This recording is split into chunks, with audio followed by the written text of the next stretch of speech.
Hi, and welcome to Bluebell Storytime. I'm Miss Mandy from the B.B. Comer Memorial Library here in Sylacauga.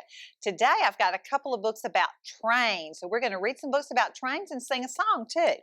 The first one is a classic.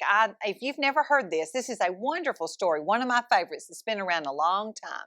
This is The Little Engine That Could, and I'd like to thank the author, Watty and the illustrator, Lauren Long, and the publisher, Philomel Books, for allowing me to share it with you. The Little Engine That Could. Chug, chug, chug, puff, puff, puff. Ding dong, ding dong. The little train rumbled over the tracks. She was a happy little train, for she had such a jolly load to carry. Her cars were filled full of good things for boys and girls. There were toy animals, giraffes with long necks, teddy bears with almost no necks at all, and even a baby elephant. Then there were dolls with blue eyes and yellow curls, dolls with brown eyes and brown bobbed heads, and the funniest little toy clown you ever saw.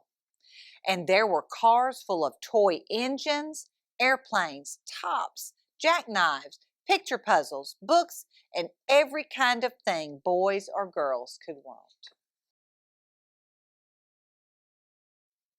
But that was not all. Some of the cars were filled with all sorts of good things for boys and girls to eat.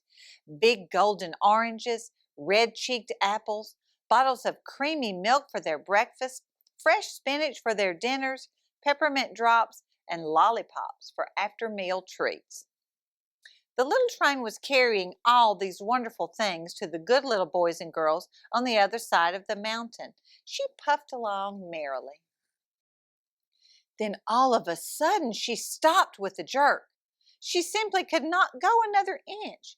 She tried and she tried, but her wheels would not turn.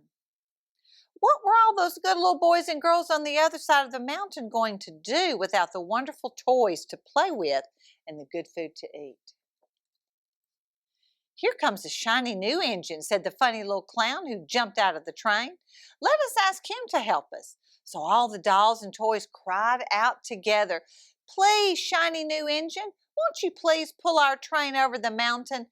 Our engine has broken down, and the boys and girls on the other side won't have any toys to play with or good food to eat unless you help us."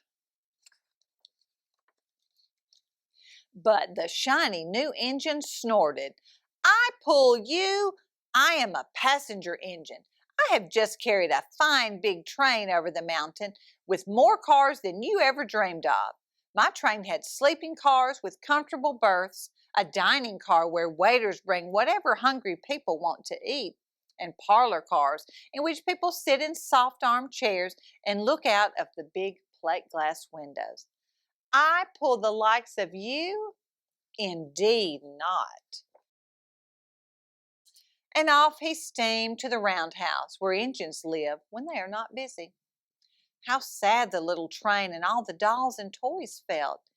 Then the little clown called out, "The passenger engine is not the only one in the world. Here is another engine coming, a great big strong one. Let us ask him to help us out." The little toy clown waved his flag and the big strong engine came to a stop. "Please, oh please, big engine," cried all the dolls and toys together. "Won't you please pull our train over the mountain? Our engine has broken down, and the good little boys and girls on the other side won't have any toys to play with or good food to eat unless you help us." But the big strong engine bellowed, "I am a freight engine. I have just pulled a big train loaded with big machines over the mountain. These machines will print books and newspapers for grown-ups to read. I'm a very important engine indeed. I won't pull the likes of you." And the freight engine puffed off indignantly to the roundhouse. The little train and all the dolls and toys were very sad. "Cheer up," cried the little toy clown. "The freight engine is not the only one in the world. Here comes another. He looks very old and tired, but our train is so little, perhaps he can help us." So the little toy clown waved his flag, and the dingy, rusty old engine stopped. "Please, kind engine," cried all the dolls and toys together, "won't you please pull our train over the mountain?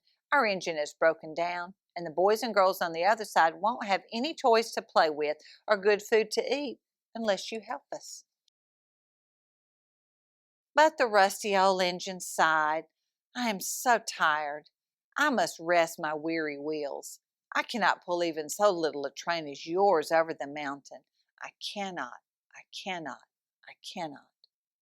And off he rumbled to the roundhouse, chugging, "I cannot, I cannot, I cannot."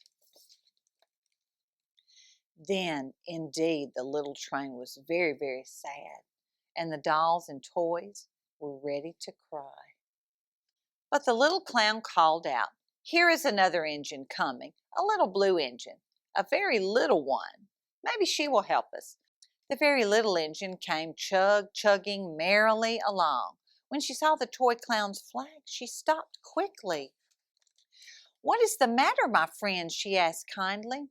"Oh, little blue engine," cried the dolls and toys, "will you pull us over the mountain? Our engine has broken down, and the good boys and girls on the other side won't have any toys to play with or good food to eat unless you help us. Please, please help us, little blue engine." "I'm not very big," said the little blue engine. "They use me only for switching trains in the yard. I've never been over the mountain." "But we must get over the mountain before the children awake," said all the dolls and the toys. The very little engine looked up and saw the tears in the doll's eyes, and she thought of the good little boys and girls on the other side of the mountain who would not have any toys or good food unless she helped. Then she said, "I think I can, I think I can, I think I can," and she hitched herself to the little train. She tugged and pulled and pulled and tugged, and slowly, slowly, slowly, they started off. The toy clown jumped aboard, and all the dolls and all the toy animals began to smile and cheer. Puff, puff, chug, chug went the little blue engine. "I think I can, I think I can, I think I can." Up, up, up, faster and faster, and faster and faster the little engine climbed, until at last they reached the top of the mountain. Down in the valley lay the city. "Hooray, hooray!" cried the funny little clown and all the dolls and toys. "The good little boys and girls in the city will be happy because you helped us, kind little blue engine." And the little blue engine smiled and seemed to say as she puffed steadily down the mountain, "I thought I could, I thought I could, I thought I could." Oh, and what a wonderful story, that little blue engine. She thought she could, and she did. She worked very hard. Now, we're going to be train engines also. I want you to pump your hands like this, like you're the wheels on a train, okay? This is a choo-choo train puffing down the track. Now it's going forward. Now it's going back. Now the bell is ringing. Ring, ring, ring. Now the whistle blows. Choo, choo. What a lot of noise it makes everywhere it goes. Great, that was good. Let's do it one more time. You ready? This is a choo-choo train puffing down the track. Now it's going forward. Now it's going back. Now the bell is ringing. Ring, ring, ring. Now the whistle blows. Choo, choo. What a lot of noise it makes everywhere it goes. Good job, good job. The next book is also about trains. It's also about an ant. I saw an ant on the railroad track, and I'd like to thank the author, Joshua Prince, the illustrator, Mackie Pamantuan, and the publisher, which is Sterling Publishing Company. I'd like to thank them for allowing me to share the book with you. Well, I saw an ant on the railroad track. The rail was bright, the ant was black. He was walking along tickety-tack. That's the sound of an ant on a railroad track. Now, this little ant was in search of a snack, an eastbound ant on a westbound track, looking for a crumb or a nut to crack on the shiny bright rail of a railroad track. And who am I?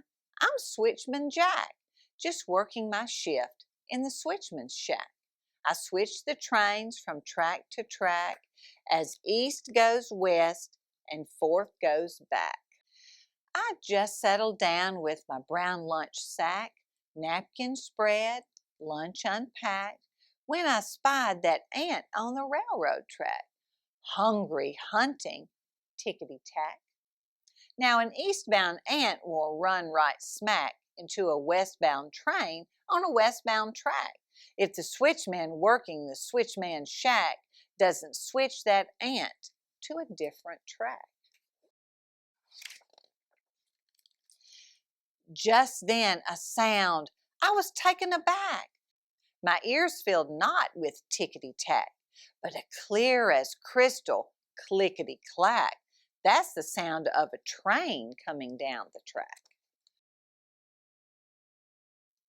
And on the horizon, sure as shellac, was a freight train freighting down the track, heading straight for the ant walking tickety-tack, 10 tons of iron, coal pitch black. Now what to do? Think quick, think Jack, before that train and ant go whack. So I grabbed the switch and dropped my sack, pulled with my arms, pulled with my back. But the train kept coming toward my shack. The deal was raw, the deck was stacked. The ant kept walking, tickety-tack, straight toward the train on the railroad track. Still closer charged the swift smokestack, a huffing, hurling, clouds of black. As I pulled and prayed for the strength I lacked to switch the switch on the railroad track. But the switch was stuck, oh, ruin to rack. Those cold steel wheels would soon attack that wrong way ant on the wrong way track, just out of searching for a snack. Then just before the awful smack, that ant turned off the railroad track, made a beeline for my brown lunch sack as the train whooshed by, screaming clickety-clack. Saved, uncrushed, alive, off track, an ant-sized pat upon the back, for poise and presence and the knack of sniffing out a switchman's sack. So we lunched together, Ant and Jack. All right, I'm glad he saved that ant from the train. And thank you so much for joining me at Bluebell Storytime.